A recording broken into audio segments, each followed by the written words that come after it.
त्याला परवा जरा दिलेलं आहे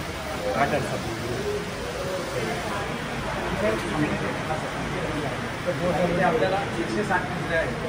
त्याच्यामध्ये आपण 10 पिंजरे जे जखमेवाले असतात त्यांच्यासाठी राखीव ठेवतो वेगळे. इतरांचं आपण रोटेशनली ते वापरत असतो. आता सध्या 69 डॉग्स आपल्याला स्टरलायझेशनचं 7 कुत्रे मुलीवाले आहेत आणि 3 रॅबीजवाले आहेत. रॅबीजचे इथे वेगळं आतमध्ये आपण बंद ठेवतो. क्वारंटाईन सेंटर पण वेगळंच असतं कारण त्यांना इतर यांच्याबरोबर आपण ठेवत नाही. ते ज्याच्या कंप्लेंट येतात त्याच्यावरूनच करतात. हां, त्यांच्याकडे कसं असतं की त्यांचं काय लक्षण असतं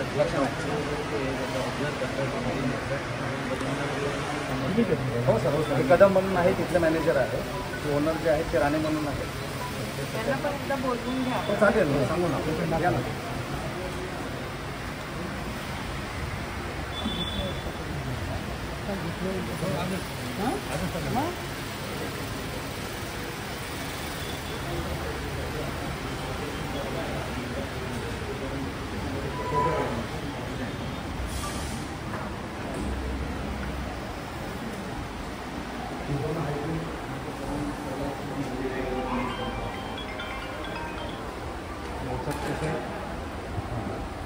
आपल्यावर पण सर आधीमध्ये विजिट देतात ते बघतात नसेल त्याचं काही कंप्लेंट्स वगैरे व्यक्त करत असतात.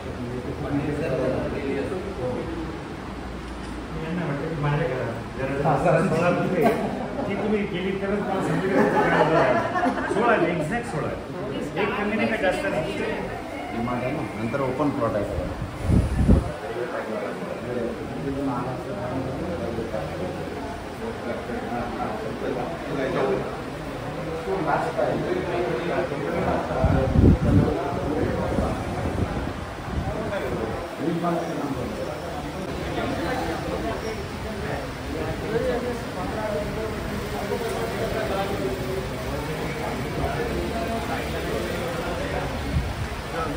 क्या बता अंदर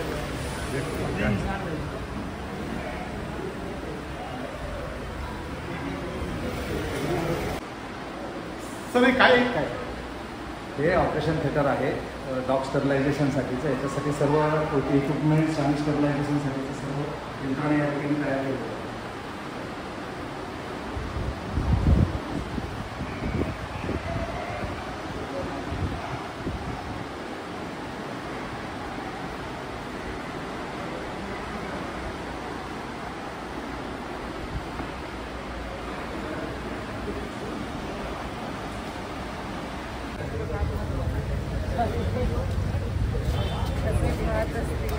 खूप झालं म्हणा. बापरे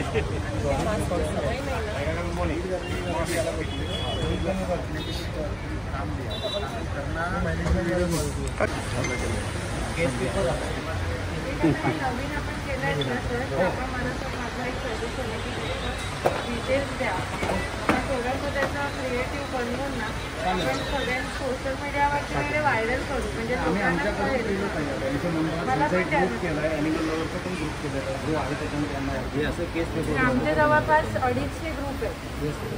त्या सगळ्या ग्रुपवरती आमच्या जाता येईल. हे आपण कॅचिंग करतो. केस पेपर हर एक डॉगचं वेगळं बनवतो. जे ॲनिमलवर असेल त्यांची नावं त्याचा ॲड्रेस वगैरे वेट वगैरे मारते. त्याच्यानंतर त्याचं ऑपरेशन कधी त्याच्यानंतर त्याला काय ट्रीटमेंट वगैरे देतो. 5 दिवसाचा आपण पूर्ण कोर्स करतो.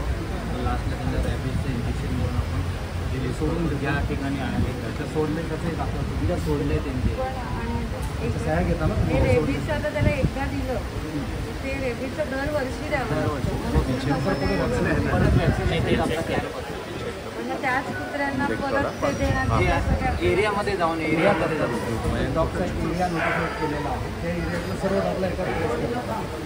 एक रेबीजची केस जर आढळली त्याच्या बाजूला सगळ्यांना वॅक्सिनेशन घेऊन लागतं. ते पण ते एकदा पूर्ण होत नाही ना बाबा. दरवर्षी आपण म्हणून आपण नवीन टेंडरमध्ये काय केलं मास वॅक्सिनेशन केलेलं आहे म्हणजे एकाच वेळेस पूर्ण एरियामध्ये वॅक्सिनेशन काय करणार आहे ते आपण लॉटनी प्रत्येक एरिया घेणार आहोत म्हणजे मग नेक्स्ट इयरला परत हा, त्या next त्या year ला पुन्हा महिन्यात ते- तो एरिया yes, घ्यायचा. yes. हे गेल्या जिथं ऑपरेशन झाल्यानंतर तिथेच रिलीज complete केल्यानंतर झाली आता. ते कस्टमरचं नाव सही वगैरे त्याच्यानंतर काय आपण ट्रीटमेंट दिले म्हणजे पुन्हा त्यांचं त्याच एरियात पुन्हा त्यांची सही घ्यावी लागते आमचे म्हणजे कुत्रे म्हणतो बरोबर आले आहेत चांगले व्यवस्थित आहेत असं आपण फीडबॅक देतो त्यांच्याकडून असं हर एक डॉक्टर तुम्हाला डिटेल्स भेटणार हे कधीपासून आहे सगळं आम्ही एप्रिल 16 तारखेपासून ऑपरेशन झालं हे एवढं एका महिन्यात हो आहे. आपण ह्या महिन्यात एप्रिलमध्ये 250पर्यंत केलं ऑपरेशन शस्त्रक्रिया आणि 150च्या वरती कंप्लेंट आली आणि आता या महिन्यात आपलं 500 550पर्यंत आलं. मग ज्या कंप्लेंट येतात तुम्हाला ते तुम्ही काय ते करता? आपल्या ग्रुपवरती ग्रुप आहे येतं ना काय कंप्लेंटचा ग्रुप आहे ग्रुप आहे मग आम्ही हेच थोडं रफमध्ये लिहून घेतो कंप्लेंटची रजिस्टर दाखवतो तर त्यांना मग तुम्ही कॅच करून आणता इथे काय हो हो हे सगळे जे येतात ना ग्रुपवरती आपला ग्रुप आहे सरांचा हे बघा. आमचा ग्रुप आहे डॉक्टर कंपनीचा त्याच्यामध्ये दिवसात प्रत्येक जे असेल लोक कुणाला एसायला वगैरे सांगतात काय असतात ते पूर्ण आम्ही या ग्रुपवर हे आणि यांचे लोक आहेत ते केले ते पण रिपोर्टिंग आपल्याकडे हे असं रिपोर्टिंग सदर तक्रारीचे निवारण करण्यामध्ये जे जे आपण रॅबिसचे पहिले डिक्लेअर करतो नंतर मग जखमी